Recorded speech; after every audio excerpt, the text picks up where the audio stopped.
తదుపరి కర్కాటక రాశి. కర్కాటక రాశి వారికి ఈ వారం చాలా వరకు అనుకూలంగా ఉందని చెప్పచ్చు. సప్తమంలో 4 గ్రహాలు ఉన్నాయి. రవి, బుధ, శుక్ర, కుజులు. చతుర్థ పంచమాధిపతి, దశమ లాభాధిపతి అయిన కుజ శుక్రులు, తృతీయ వ్యయాధిపతి అయిన బుధుడు, ద్వితీయాధిపతి అయిన రవి సప్తమంలో ఉన్నారు.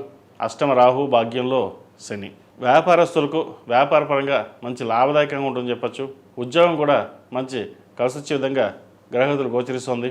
ముఖ్యంగా భూ సంబంధించిన వ్యవహారాలు చాలా అనుకూలంగా ఉంటుంది.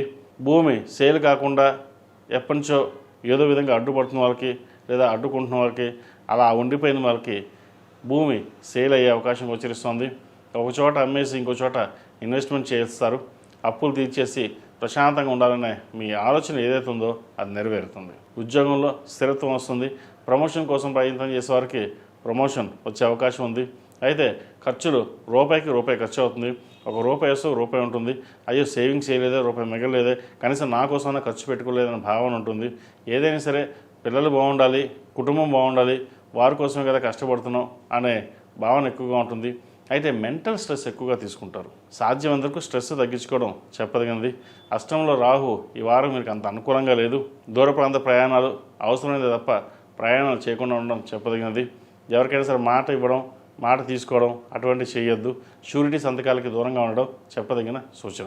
విదేశీ సంబంధించిన వ్యవహారాలు, అదేవిధంగా వైద్య వృత్తులు ఉన్నవారికి, సాఫ్ట్వేర్ రంగంలో ఉన్నవారికి చాలా అనుకూలంగా ఉంటుంది. రియల్ ఎస్టేట్ రంగంలో వారికి అంత అనుకూలంగా లేదు. వచ్చిన అవకాశాలు చేజారిపోయే అవకాశం గోచరిస్తుంది. విదేశాలకు వెళ్ళాలనుకునే వారికి చాలా అనుకూలంగా ఉంది. సాఫ్ట్వేర్ రంగం వారు, చిరుస్థాయి వ్యాపారస్తులకు, కూరగాయల వ్యాపారస్తులకు మధ్యస్థ ఫలితాలు ఉన్నాయి. అంటే ఒక రూపాయి వస్తుంది, రూపాయి ఖర్చు అవుతుంది, అంతే తప్ప భారీగా వచ్చింది, భారీగా పెరిగింది లేదా కొత్త ఉద్యోగాలు వచ్చే కాకుండా సామాన్యంగా ఉంటుంది.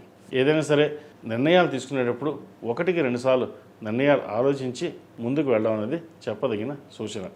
ఈ రాశిలో జన్మించిన స్త్రీలకు ఈ వారం చాలా అనుకూలంగా ఉంటుంది. వృత్తి ఉద్యోగాలు చక్కగా ఉంటుంది. వ్యాపార అభివృద్ధి బాగుంటుంది. ఆరోగ్యం పట్ల చిన్న చిన్న డిస్టర్బెన్స్ ఉండే అవకాశం గోచరిస్తోంది. విదేశాల్లో స్థిరపడాలనుకునే వరకు, విదేశాల్లో ఉన్నవారికి కాలం అనుకూలంగా ఉంది. షష్టమ భాగ్యాధిపతి అయిన గురువు వ్యయంలో ఉన్నారు. దూర ప్రాంత ప్రయాణాలు చేయవలసి ఉంటుంది. దైవ దర్శనాలు ఎక్కువగా చేసుకునే అవకాశం కూడా లేకపోలేదు. ఈ రాశివారు ప్రతిరోజు ప్రతినిత్యం ఓం నమో నారాయణ ఉత్తుత దీపాన్ని చేయడం, కాలభైర అష్టకం పండించడం చెప్పదగినది. అదేవిధంగా కాలభైర రూపు కానీ, ఇంద్రాణి రూపు కానీ మెడలో ధరించండి, మంచి ఫలితాలు సంప్రాప్తిస్తాయి. ఈ రాశిలో జన్మించిన వారికి కలిసొచ్చే సంఖ్య 2, కలిసొచ్చే రంగు మిల్కీ వైట్. ఏదైనా పని మీద బయటప్పుడు గురువారం కానీ శుక్రవారం కానీ వెళ్ళండి, మంచి ఫలితాలు సంప్రాప్తిస్తాయి. ఈ రాశి వారు ఈ వారం లైట్ ప్లెయిన్ కలర్స్ వేసుకోవడం చెప్పదగిన సూచన.